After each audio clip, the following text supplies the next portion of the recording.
Bonjour à toutes et à tous, nous sommes le vendredi 1er décembre. Vous avez donc enfin ouvert la première case de votre calendrier de l'Avent. Et surprise, la neige est tombée un peu partout sur la région cette nuit. Alors si elle fait le bonheur des enfants et de ceux qui sont restés jeunes dans leur tête, les plus pratiques et tous ceux qui vont prendre la voiture ce matin la redoutent beaucoup plus.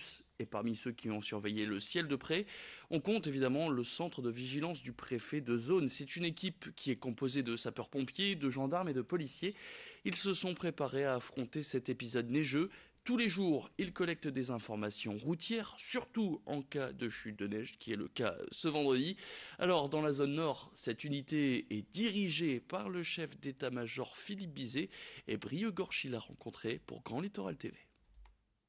Alors les priorités est celle de se concerter en cas d'événement neigeux. Hier, une petite alerte neige alarme jaune a donné lieu à une visioconférence et une web météo entre les préfectures et les forces de sécurité intérieure. Vous voyez, ne serait-ce qu'un petit signal enclenche déjà une manœuvre de concertation de façon à se préparer à l'événement.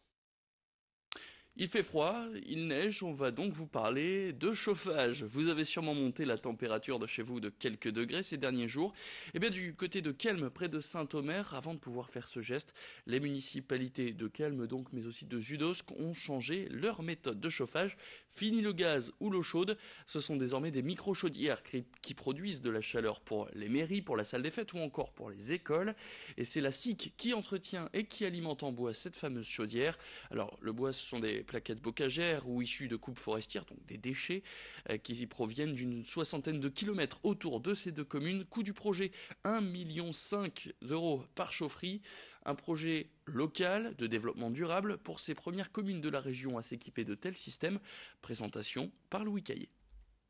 L'investissement était trop coûteux, hein, plus de 150 000 euros, donc on a décidé de partir comme ça. En fait, on paye une prestation de chaleur, on a des compteurs de calories qui sont installés à chaque bâtiment et on paye ce qu'on consomme en fait. Hein, on ne paye pas la chaudière, on ne paye rien du tout, on ne paye que ce qui est consommé. Ça nous fait quand même gagner, d'après l'étude, hein, environ 20% de chauffage par rapport à l'année d'avant. Allez, on parle maintenant de sport en extérieur pour les plus téméraires. On parle donc de golf à Ruminguem entre Gravelines et Saint-Omer. Les parcours devraient rouvrir d'ici au printemps. Et pour les travaux, eh bien, c'est l'association CAP Énergie qui emploie des travailleurs handicapés qui est chargée du chantier. Il s'occupe aussi de la maintenance du 18 trous, dont 8 se trouvent dans les bois. Un challenge supplémentaire non seulement pour eux, mais aussi pour les amateurs de golf qui viendront pratiquer leur passion ici, donc passer le printemps.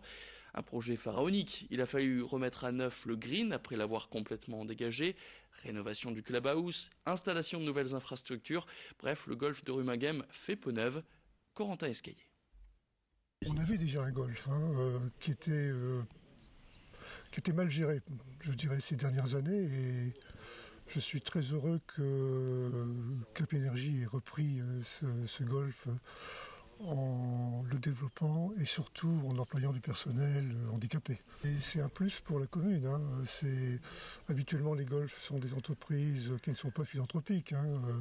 Aujourd'hui, ce golf, repris par une association, c'est quand même, je dirais, quelque chose qu'on ne voit pas en France fréquemment. Et puis place au portrait de cette édition pour terminer ce flash, pourquoi pas une idée sortie d'ailleurs pour terminer cette semaine.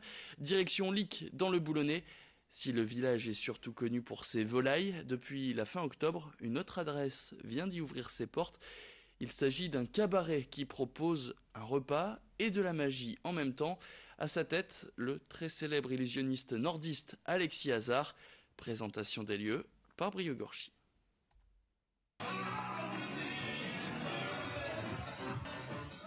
Métamorphose, c'est le nom du spectacle qui se jouera cette année au cabaret de Lic.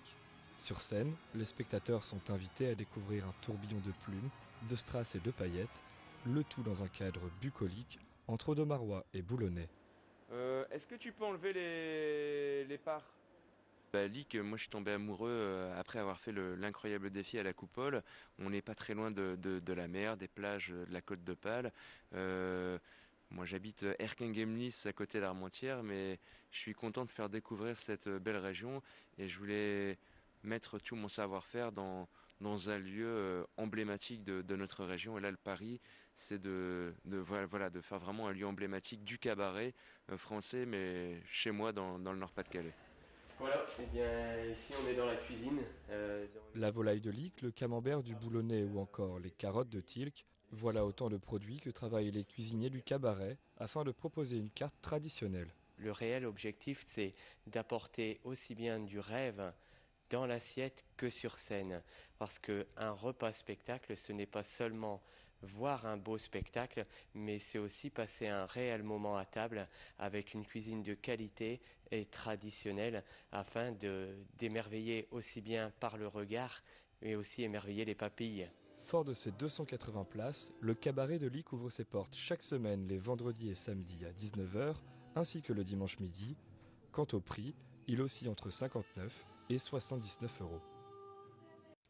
Et puis je vous rappelle l'information principale de ce vendredi 1er décembre, la neige. Vous pouvez d'ailleurs voir toutes les photos que vous nous avez envoyées sur notre page Facebook Grand Littoral TV. Vous pouvez d'ailleurs continuer à les poster. Merci à vous. D'ailleurs, certaines photos sont assez impressionnantes. Alors évidemment, la neige, et on vous donne quelques conseils sur la route. Déjà, oubliez toute notion de temps de trajet. Il va falloir rouler beaucoup moins vite. Roulez aussi un rapport au-dessus, je vous propose de démarrer en seconde pour éviter notamment le patinage des roues. Augmentez aussi la distance avec le véhicule qui précède, ça c'est quelque chose de plutôt logique. Et puis méfiez-vous surtout des ponts, des bas de descente et des croisements de rues étroites, autant d'endroits où le vent soufflant a notamment créé du verglas. Soyez donc vigilants et prudents.